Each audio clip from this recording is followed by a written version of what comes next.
Radha Radha Radha Shri Radha Radha Radha Radha Shri Radha Radha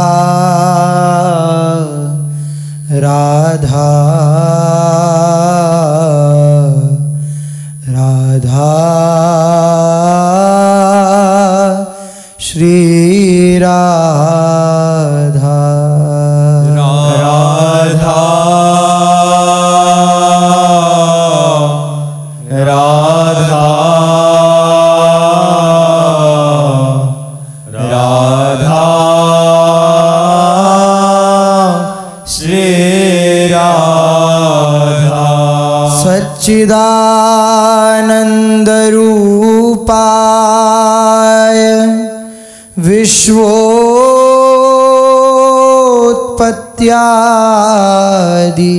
Hathaway तापत्रय विनाशाय श्री कृष्णाय वयं नुमः। कृष्णाय वासुदेवाय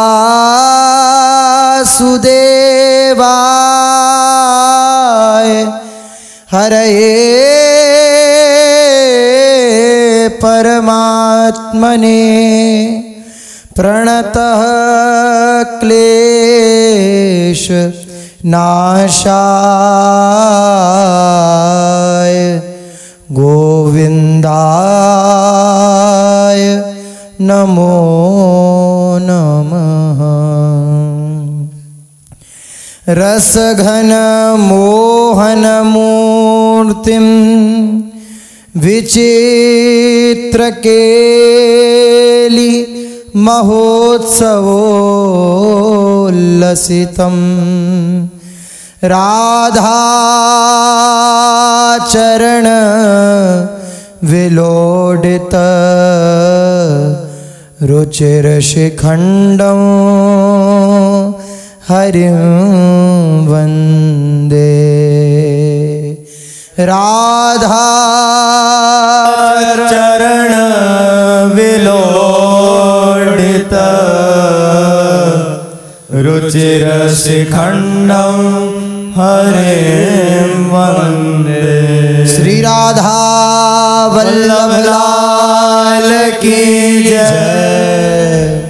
परम सच्चिदानंद घन प्रेमामृत रस प्रवाही श्री युगल सरकार के गोरे सांवले चरणारविंद, इनका आश्रय, इन्हीं का सतत चिंतन, अन्य किसी साधनों की आशा वृत्ति भी न रह जाए, ये बड़ा सूक्ष्म विषय है। श्री प्यारे जू के चरणों के प्रति पूर्ण ममता, पूर्ण अनन्यता, कहीं किसी अन्य साध्य या साधन में कोई भी अग्रिम आशा भी न रह जाए, फिर आप देखेंगे कि आपको कैसे आनंद का अनुभव होता है। यद्यपि ये बहुत कठिन विषय है, जिसे आप सरल समझते हो कि प्रिया प्रीतम के गोरे सांवले चरणारविंद का अनन्य भाव से आश्रय ले लेना कोई साधारण बात है, ऐसा नहीं। जब तक लोक परलोक की कोई भी सुख भोग कामना है, तब तक आपको आंतरिक वो मार्ग ही नहीं मिलेगा जहां से युगल सरकार के चरणों की प्रबल ममता प्रकट होती है। उसी ममता में भरी हुई सहचरियां आठों पहर प्रियालाल को दुलार करती रहती, उनको और कुछ अच्छा नहीं लगता। महाआनंद मोद में झूमती हुई, युगल सरकार की सुख वृत्ति में पगी हुई, युगल सरकार को प्रतिपल संभालती हुई, आशीर्वाद देती हुई एक एक क्षण व्यतीत करती हैं। ये बहुत दुर्लभ पद है, श्यामा श्याम के चरणों में पूर्ण ममता हो जाना। श्री राधा जुग चरण प्रीति उपजय अति भारी, अति भारी यही, अन्यत्र कहीं स्वप्न में भी कोई साध्य साधन में कोई आकांक्षा न रह जाना। सर्वेषु साधन वरेषु चिरम निराशा। शिव ब्रह्मा जी ब्रजेंद्र नंदन श्री लाल जी की कृपा से उनकी महिमा को जान गए हैं। तो प्रभु के द्वारा जनाई हुई महिमा से ही प्रभु का स्तवन कर रहे हैं, प्रभु की महिमा का गान कर रहे हैं। कह रहे हैं कि पुरे है भूमन बहवो योगिनस् त्वदर्पिते निज कर्म लब्ध्या विबोध्य भक्त्यैव कथोपनीतया प्रपेदिरेंजोच्युतते गतिं पराम। कल चर्चा हुई थी, ब्रह्मा जी कह रहे हैं श्रेया श्रुतिम भक्ति मुदस्यते विभो। परमानंद का मूल स्रोत, परम कल्याण का उद्गम स्थान भक्ति है। जो भक्ति को छोड़ करके अन्य साधनाओं द्वारा या ज्ञान द्वारा बोध प्राप्त करना चाहते हैं, तेषामसौ क्लेशल एव शिष्यते नान्यद्यथा स्थूल तुषावघाति नाम। उनको क्लेश ही क्लेश ऐसे मिलता है जैसे धान की भूसी कूटने वाले को केवल श्रम ही श्रम मिलता है। ऐसा क्यों कह रहे हैं? कोई और भी साधना करता है तो भूसी हो गई क्या? बोले हाँ, इसलिए कि जो साधना का सार है वो कर्तृत्व भोक्तत्व भाव रहित होने पर अनुभव में आता है, और वो करता है इसलिए जो मिलेगा वो भूसी ही होगी, वास्तविक वस्तु नहीं मिलेगी। अहंकार विमूढ़ात्मा कर्ता हमिति मन्यते। और भक्ति का सबसे पहला सूत्र है दैन्य होकर प्रभु का आश्रय ले लेना। तो इसमें बिना प्रयास के खूब परमानंद ही है। ब्रह्मा जी उदाहरण दे रहे, कह रहे कुछ लोग साधन परायण, जो साधन पक्ष पर जोर देने वाले हैं, उन लोगों ने अष्टांग योग के द्वारा उस परम पद को प्राप्त करने की चेष्टा की। योग के द्वारा जब उन्होंने योग के द्वारा बहुत प्रयास किया तो भी उनको वो परमानंद प्राप्त नहीं हुआ। कह रहे पुरे भूमन बहवोप योगिनस तुदर्पितेहा निज कर्म लब्धया। जब उन्होंने देखा कि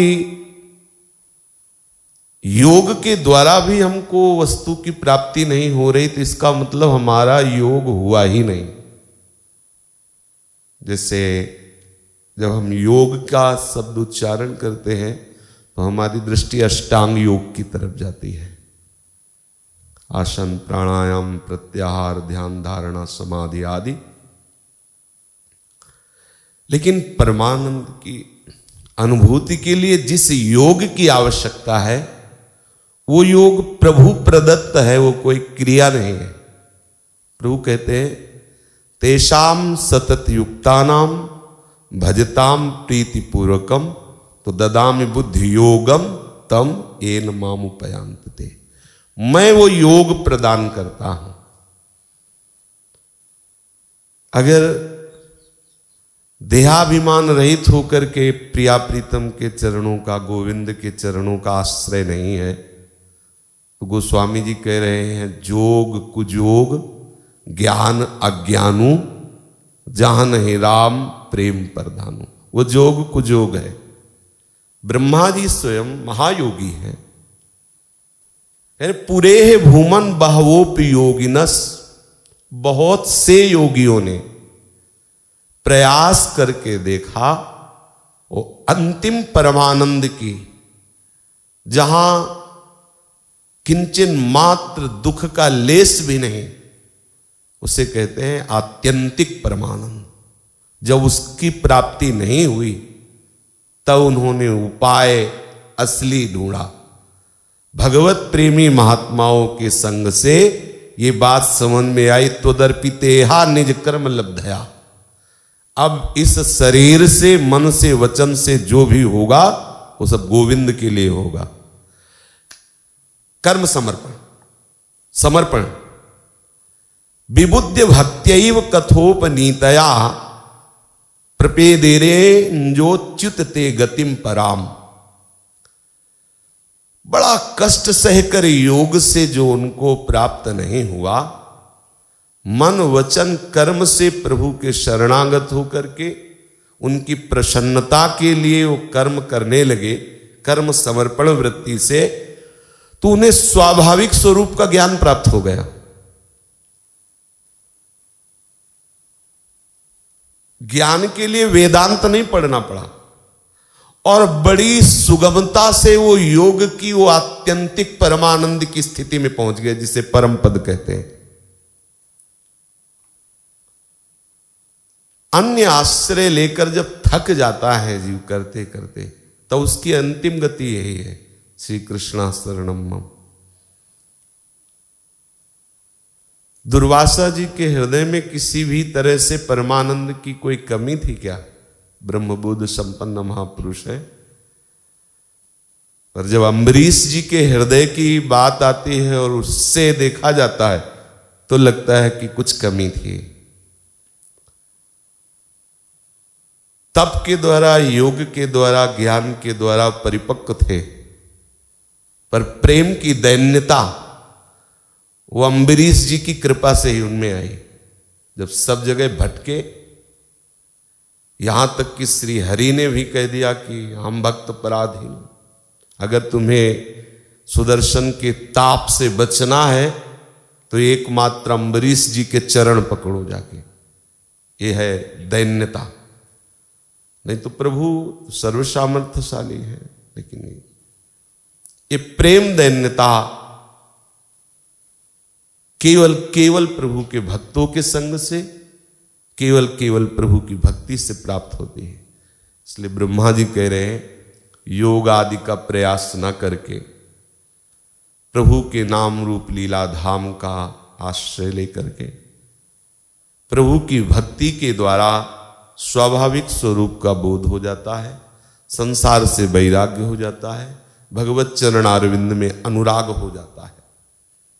तथापि भूमन महिमा गुणस्यते विबोधुमर्हत्यमलान्तरात्मभिः अविक्रियात् स्वानुभवादरूपतो ह्यनन्यबोध्यात्मतया न चान्यथा। कह रहे हैं कि प्रभु आपके दो रूप हैं, सगुण रूप और निर्गुण रूप। दोनों स्वरूपों का ज्ञान प्राप्त होना कठिन है, पर कुछ लोगों का मानना है कि सगुण तो सहज में है से, निर्गुण बड़ा कठिन। पर ब्रह्मा जी कह रहे हैं कि नहीं, निर्गुण कठिन नहीं है, कठिन है सगुण रूप को जानना। कठिन पड़ा ना ब्रह्मा जी को, जब देख रहे सखाओं के साथ छीना झपटी करके छाछ पा रहे हैं, ऐसे भोग आरोग रहे हैं, तब इस महिमा को कैसे जान पाए। प्रभु से कहते हैं कि यद्यपि करुणा में आपके सगुण और निर्गुण दोनों रूपों को जानना अत्यंत कठिन है, तो भी निर्गुण स्वरूप की महिमा इंद्रियों का प्रत्याहार करके शुद्धांतःकरण से जानी जा सकती है। विशेष आकार का परित्याग करते हुए जो बचा वो अपना स्वरूप है। जो भी जितना भी आकार है स्थूल सूक्ष्म कारण सबका ध्यान, ये जो ब्रह्म ज्ञानी जन ध्यान करते हैं वो किसी बिंदु का ध्यान नहीं करते, किसी रूप का ध्यान नहीं करते, किसी एक विषय का ध्यान नहीं करते, वो सब ध्यानों को मिटा देते हैं, तो जो बचा वो प्रकाशित हो जाता है। यह है बहुत कठिन। ज्ञान का पंथ कृपाण के धारा, परत खगेश लगे नहीं बारा।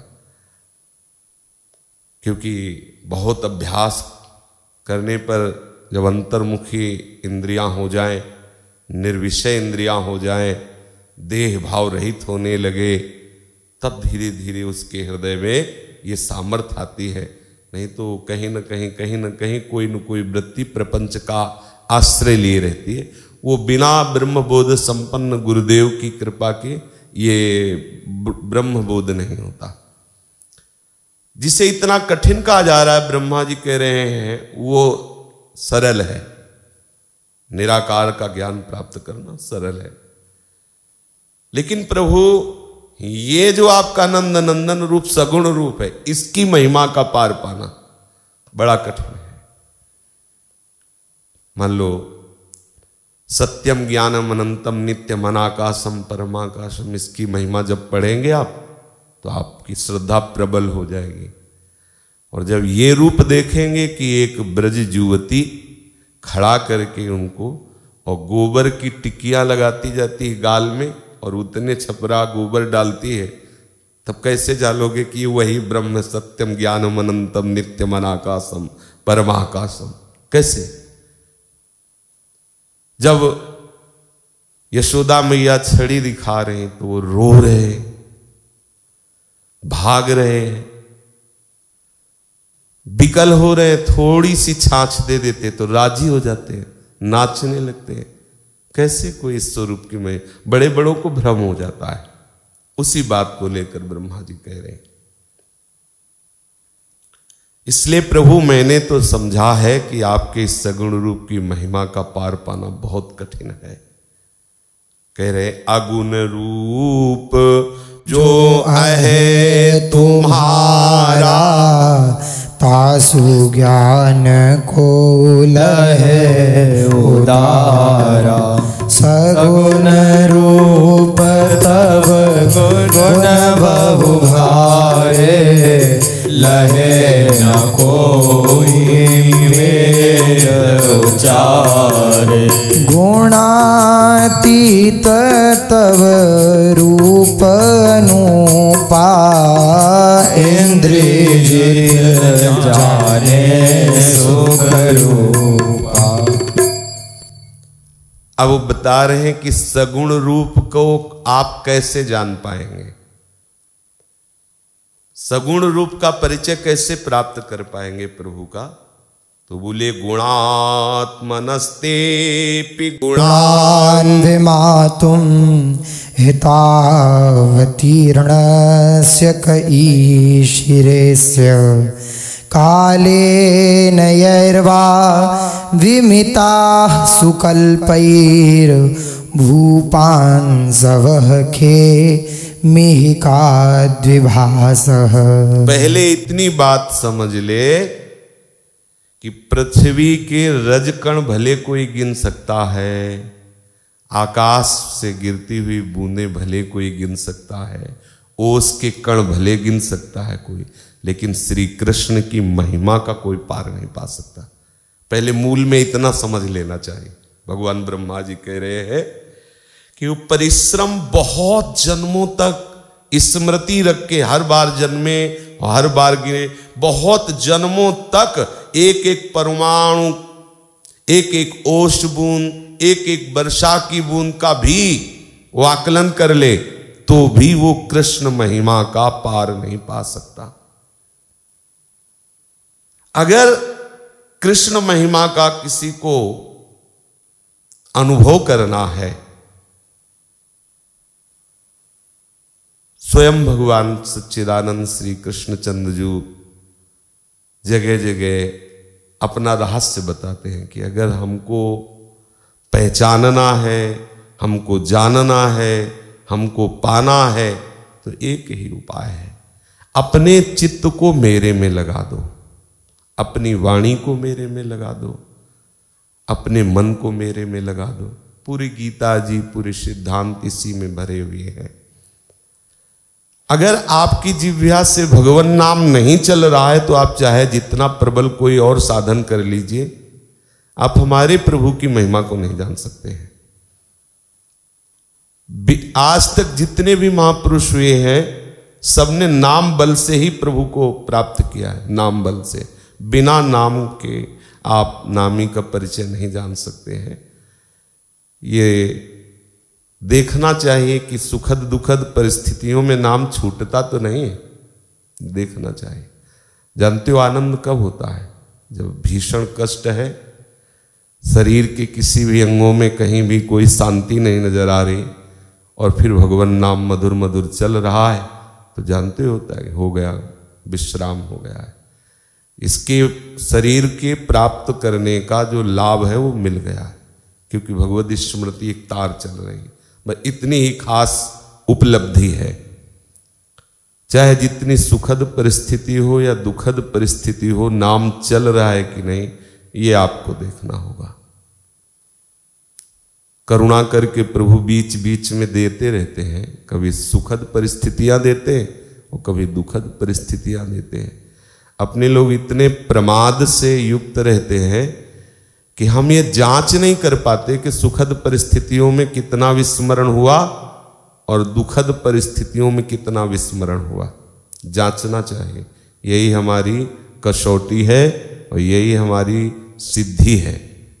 यदि हर समय भगवत स्मरण चल रहा है, मान लो आपको चक्कर आ रहा है, आपको वमन हो रहा है, आपको भीषण पीड़ा हो रही है, कुछ भी, और आपके मानस पटल पर मधुर मधुर नाम चल रहा है, फिर आप देखो कैसा लगता है, एक शीतलता, एक विश्राम, एक पूर्णता।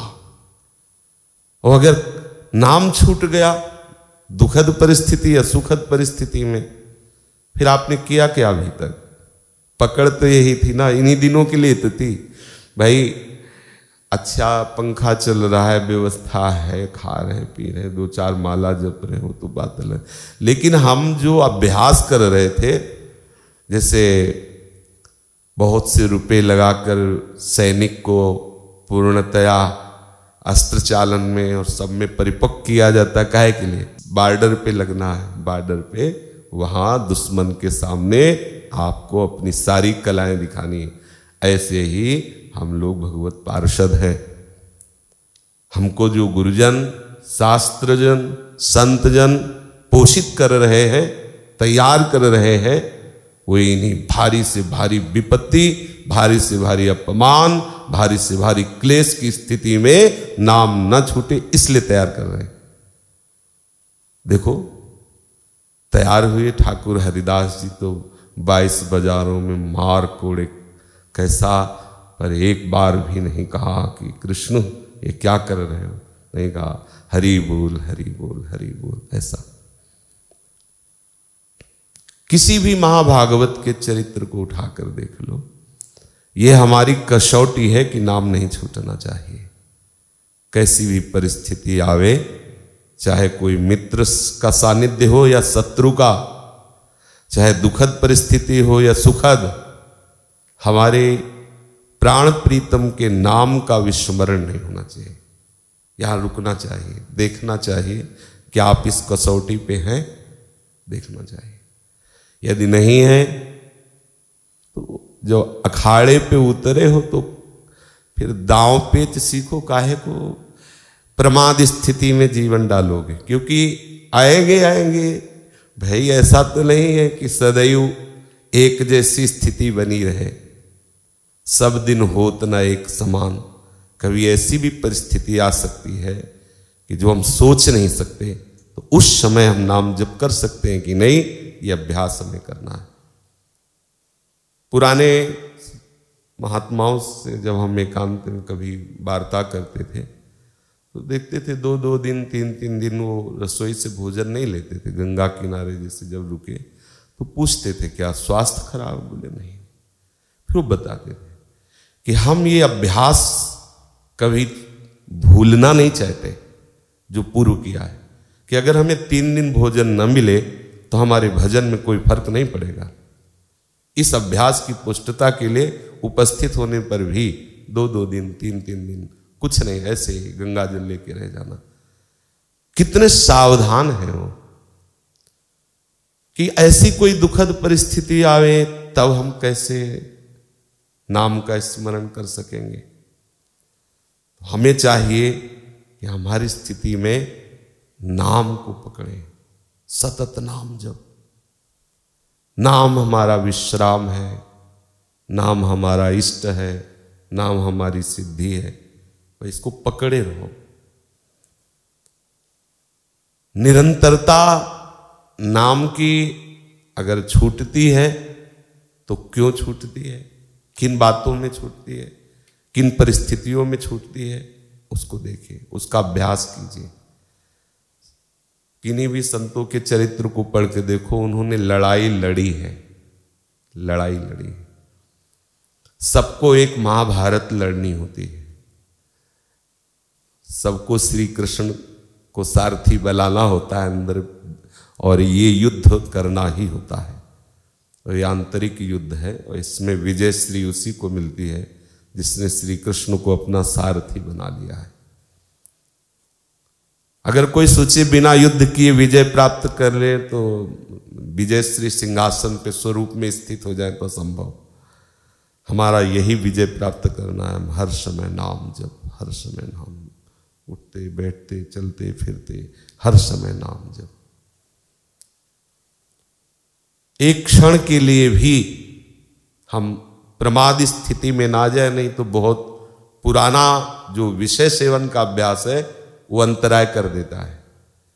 कई बार हर साधक प्रयास करता है नाम का निरंतर रटन करने का। जैसे हम महिमा नाम के सुनते हैं तो एकदम मन में आता है और शुरू करते हैं, फिर 2-4 दिन देखिए, 2-4 दिन के बाद वो फिर शांत हो जाता है, क्योंकि पूर्व विषय सेवन का अभ्यास कहीं न कहीं प्रमाद स्थिति लाता है और नाम चिंतन नाम जब छूट जाता है।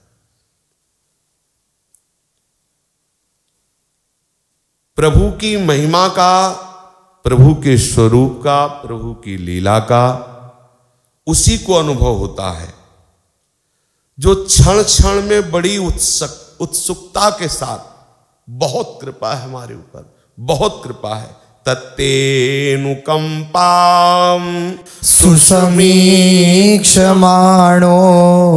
भुञ्जानैवात्मकृतं विपाकं हृद्वाग्वपुरभिर्विदधन् नमस्ते जीवेतयो मोक्तिपदे सदाय भाक्। ये पूरा परम महाभागवत का स्वरूप है इस श्लोक में। भाग्यवशात, प्रारब्धवशात या भगवद इच्छावशात भारी से भारी रोग, प्रतिकूलता, दुख उसे आके घेर ले तो वो निर्विकार मन से भोगने का तात्पर्य है कोई शिकायत नहीं, कोई प्रश्न नहीं, बस चुपचाप भोगे जा रहा है। और केवल चुपचाप ऐसे नहीं भोगे जाए कि अब क्या करें, आप समर्थ हो, भोगवा रहे हो तो भोगना पड़ेगा, नहीं, आपकी बड़ी कृपा है। तत्तेऽनुकंपां सुसमीक्षमाणो, ये केवल महाभागवत भगवत चरणारविंद आश्रित के ही बात है। क्षण क्षण में भयानक विपरीत परिस्थिति है, लेकिन उसके हृदय में क्या आ रहा है? ये नहीं आ रहा कि आप तो सर्व सामर्थ्यशाली हो, आप ऐसा रोग क्यों दिए, आप दुनिया को दे देते, हमें क्यों दिए, हम तो आपके भगत हैं, इतने माला जब, ऐसा नहीं। प्रतिपल लो, बड़ी कृपा है प्रभु आपकी, हम पर बहुत कृपा है आपकी। प्रतिपल आपकी कृपा मनाता हुआ आए हुए प्रारब्ध भोग को, विपरीत परिस्थिति को वो हंस करके निर्विकार भाव से सहता रहता है, भोगता रहता है। प्रेम पूर्ण हृदय, गदगद वाणी, पुलकित शरीर से प्रतिपल अपने आप को प्रभु के चरणों में समर्पित करता रहता है। पक्का ऐसा ही होता है, चाहे जितना कष्ट हो। जिसका अपनापन प्रभु से हो गया है, थोड़ी थोड़ी देर में बाहर से नहीं अंदर से ऐसे होता रहता है, देखते रहना प्रभु मैं आपका हूं, प्रभु मेरे में तो कोई सामर्थ्य नहीं है, अब आप देख लो प्रभु। थोड़ी थोड़ी देर में मन वचन कर्म से शरणागत होते हुए भी बार बार शरणागत होता रहता है, समर्पित होते हुए भी वो बार बार समर्पित होता रहता है। आए हुए दुख को, आए हुए प्रारब्ध को निर्विकार भाव से भोग लेता है और उस समय भी प्रभु की कृपा मनाता है। मेरे ऊपर बहुत कृपा है, प्रभु की अपार कृपा है, मुझे प्रभु बहुत प्यार करते हैं, बहुत दुलार करते हैं। यह है सिद्धांत उस भगवत प्रेमी महात्मा का जिसने अपना हृदय प्रभु के चरणों में समर्पित कर दिया है। प्रेम पूर्ण हृदय होता है। अच्छा, इस प्रेम पूर्ण हृदय में अगर एक ये भी बात आती है कि प्रभु मैं आपका हूं, तो उसमें कुछ कड़वाहट वाली भी बातें होती हैं। प्रेम में ऐसा थोड़ी कि हर समय स्तवन ही होता रहे, कभी कभी प्रेम के दो स्वरूप हैं, खींचना और रीझना, अनुकूलता और वामता। कहीं कहीं तो अनुकूलता से अधिक प्रेम का भावावेश वामता में होता है, वामता में कहीं कहीं अधिक होता है। वो प्रेम की एक दशा होती है। अपने प्रीतम के सुख में सुखी रहने वाले उपासक के हृदय में भी कभी कभी प्रीतम सुख हो रसास्वादन करने के लिए ऐसी वामता फेंक देते हैं कि वही उससे प्रतिकूल वार्ता करते नजर आएगा, तो लगेगा देखो ये सुख वांछा से युक्त है। इसलिए ऐसा नहीं, वो प्रेमी हृदय है, इसलिए कभी कभी वो बड़बड़ाता है, उनसे लड़ता है, उनसे नाराज होता है, तो कभी उनका स्तवन करता है। प्रेम पूर्ण हृदय से, गदगद वाणी से विनयावनत होकर के प्रभु के चरणों में समर्पित होता है। तो जानते हो आगे की जो बात कह रहे हैं वो ठीक वैसे ही आपके परम पद का अधिकारी हो जाता है जैसे अपने पिता की संपत्ति का पुत्र अधिकारी हो जाता है। पर है ये बहुत कठिन कि कष्ट हो और बड़ी कृपा है प्रभु आपकी, ये कहना बहुत कठिन होता है।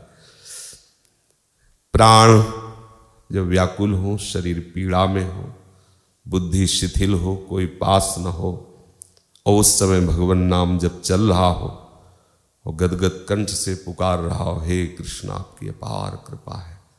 ये है महाभागवत का स्वरूप। वही सामर्थ्य देते हैं, दूसरे की सामर्थ्य तो नहीं है, वही सामर्थ्य देते हो। ऐसे प्रायः प्रेमी जनों के जीवन ऐसे ही होते हैं। जितने भी महापुरुषों के चरित्र पढ़ो ऐसे ही होते हैं कि ऐसी दशाएं उनके, क्योंकि मूल बात होती है जब से सृष्टि हुई तब से आज तक धुलाई नहीं हुई पूरी।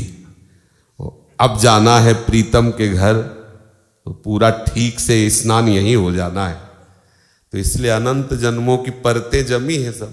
तो धुलाई जब अब इतनी जल्दी जाना है, इतनी बड़ी जगह जाना है, इसलिए थोड़ी भी कहीं गंदगी न रह जाए, इसलिए बड़े बड़े पार्षद भेजे जाते हैं, कैंसर, किडनी, ये वो, चल धुलाई करो उसकी।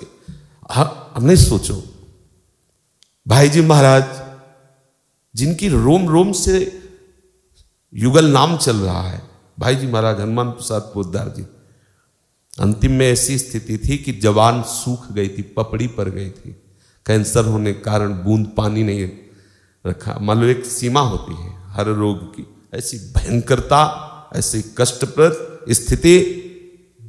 अब पूछो श्री कृष्ण से, महाराज एक नाम जब पूरे त्रिभुवन को तार देता है, वैसे महापुरुष ये क्यों? पूरे आज अनंत जन्मों का है और बीच में उनका तो काम हो गया और शरीर रहित है, भाव रहित है। जहां देखते हैं कि अमुक साधक प्रारब्ध की चपेट में नष्ट होने जा रहा है, बिना किसी परिचय के सीधे वो प्रारब्ध इधर अपने में कर लेते हैं और अंगूठा दिखाते हैं प्रारब्ध को कि तू बिगाड़ कुछ, और उसको पता भी नहीं चलने, तू आगे बढ़ आगे बढ़। तो ये बड़े बड़े जो महापुरुष जन हैं, पहली बात तो ये होती है कि पूरा हिसाब है, अनंत जन्मों की धुलाई सफाई सब, क्योंकि आखिरी है अब अपने प्रीतम की मिलन सैया में जा रहे हैं, तो पूरा श्रृंगार होके जाएंगे, कोई गंदगी नहीं रह जाएगी, अनंत जन्म। और दूसरी बात, वो इतने करुणामय होते हैं, उनका इतना करुणामय स्वभाव होता है कि वो दूसरों को जो भगवत प्राप्ति करना चाहते हैं, ऐसे नहीं, और भी गंभीर बात है, जैसे एक कष्ट पा रहा है और विषयी है, उनकी दृष्टि गई, उनके लिए सब मंगलमय है, लेकिन उनका संकल्प नहीं बनेगा, ध्यान रखना। और एक है भगवत प्राप्ति के लिए प्रयासरत है, प्रारब्ध आकर के उसे नष्ट करना चाहता है, अब वो बिना किसी प्रार्थना के वो संकल्प कर देंगे और उस प्रारब्ध को नष्ट कर देंगे या प्रारब्ध को स्वयं भोग लेंगे और उस उपासक की उपासना में बाधा भी नहीं पड़ने देंगे और उसे जानने भी नहीं देंगे। इसीलिए ऐसे बड़े बड़े महापुरुष जनों को इतना भयंकर देखा गया, ऐसा भयंकर कष्ट, मतलब आश्चर्य है, भयंकर। अगर 2 बूंद जल डालो तो ऐसे मुंह फैलाए और है कि 2 बूंद और पड़ जाए, दरिया बह रही है, लेकिन उनके लिए 2 बूंद और ले डाला जाएगा, क्योंकि कैंसर भयंकर फैला हो, ये लीलाएं चलती रहती। ऐसी स्थिति में भी वो मनाते रहते हैं कि आपकी हमारे ऊपर अपार कृपा है, और ये स्थिति सबकी आएगी। केवल मनोरंजन का विषय नहीं है, मृत्यु सबकी आएगी, शरीर छूटेगा आज या कल किसी न किसी बहाने से। तो प्यारे, तैयारी कर लो केवल भगवत प्राप्ति के लिए, हर समय नाम जप, कैसी भी परिस्थिति हो, दुखद सुखद, हमारा नाम न छूटे, प्रीतम का आश्रय न छूटे, प्रीतम का चिंतन न छूटे। सार इसी में, विश्राम इसी में है। आप भूखे रह कर के, आप प्रसाद पाके, आप सो के, जग के, जैसी भी परिस्थिति में ऐसा अभ्यास कर लो कि आपका नाम न छूटे। अभ्यास अगर आपने नाम जप का कर लिया तो निर्वाह ठाकुर जी करते हैं, अपना तो कहाँ सच्चिदानंद प्रभु के नाम को बसा सके, पर वो और नाम बस गया तो बस सब कुछ हो जाएगा। हम भी आपको अनुभव की बात बता रहे हैं, कोई साथी नहीं है। कहाँ? अंदर, बाहर तो सब आप मान लो, बाहर अब मान लो दर्द हो रहा है, अब आप दवा लिए खड़े हो, आप हाथ जोड़े खड़े हो, उसे होगा क्या? जहां दर्द हो रहा है वहां तुम्हारी पहुंच रही है, वहां औषधि की पहुंच रही है, पर कृष्ण नाम वहां छाया हुआ है, राधा नाम वहां छाया हुआ है, और ये दोनों युगल गलबैया दिए हुए वहां आसपास है ना, तो कोई परेशानी नहीं होती। बस हमको ये परिचय प्राप्त करना है।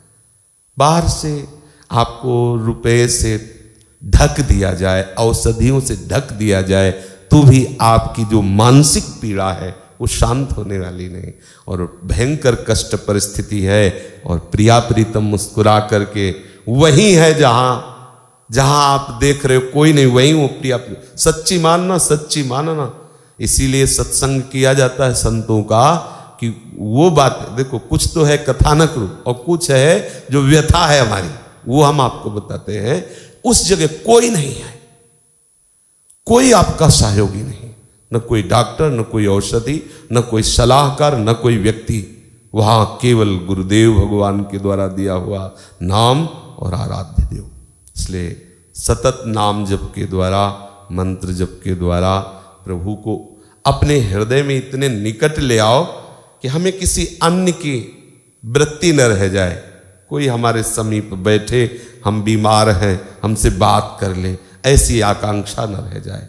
कोई औषधि मिल जाए जिससे पीड़ा दूर हो, ऐसी आकांक्षा न हो। कृष्ण नाम में जितनी सामर्थ्य है, राधा नाम में जितनी सामर्थ्य है, उतनी किसी औषधि में सामर्थ्य नहीं। तुम्हारी गरज हो तो औषधि भेजो, नहीं हमारे पास महाऔषधि है, राधा राधा राधा राधा राधा, और इसी में पूर्णता। शेष चर्चा आगे। श्री राधा वल्लभ श्यामा जय जय श्याम, जय जय श्री वृंदावन धाम। जय जय श्याम, जय जय श्याम, जय जय श्री वृंदावन धाम। पावन राधे तेरो नाम, पावन राधे तेरो नाम। पावन श्री वृंदावन धाम, पावन श्री वृंदावन धाम। जय जय श्यामा, जय जय श्याम, जय जय श्री वृंदावन धाम। जय जय श्यामा, जय जय श्याम, जय जय श्री वृंदावन धाम।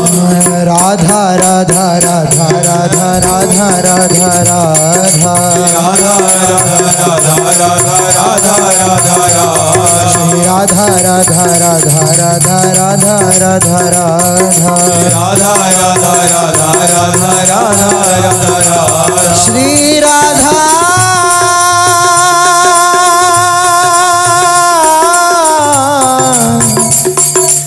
श्री राधा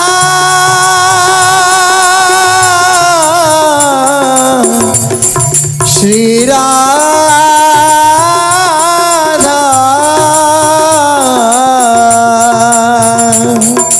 राधा राधा राधा राधा राधा राधा राधा, राधा राधा राधा राधा राधा राधा राधा। राधा राधा राधा राधा राधा राधा राधा, राधा राधा राधा राधा राधा राधा। श्री राधा राधा राधा राधा राधा राधा राधा, श्री राधा राधा राधा राधा राधा राधा राधा, श्री राधा राधा राधा राधा राधा राधा राधा, राधा राधा राधा राधा राधा राधा राधा। श्री राधा वल्लभ लाल की, महाप्रभु श्री तरिवंश चंद्र जू महाराज की, श्री हित सेवक जू महाराज की, समस्त सहचरी वृंद की, श्री वृंदावन धाम की, श्री यमुना रसरानी की, समस्त संत हरि भक्तन की, श्री सद्गुरुदेव भगवान की जय जय श्री राधे श्याम, जय जय श्री राधे श्याम, जय जय श्री राधे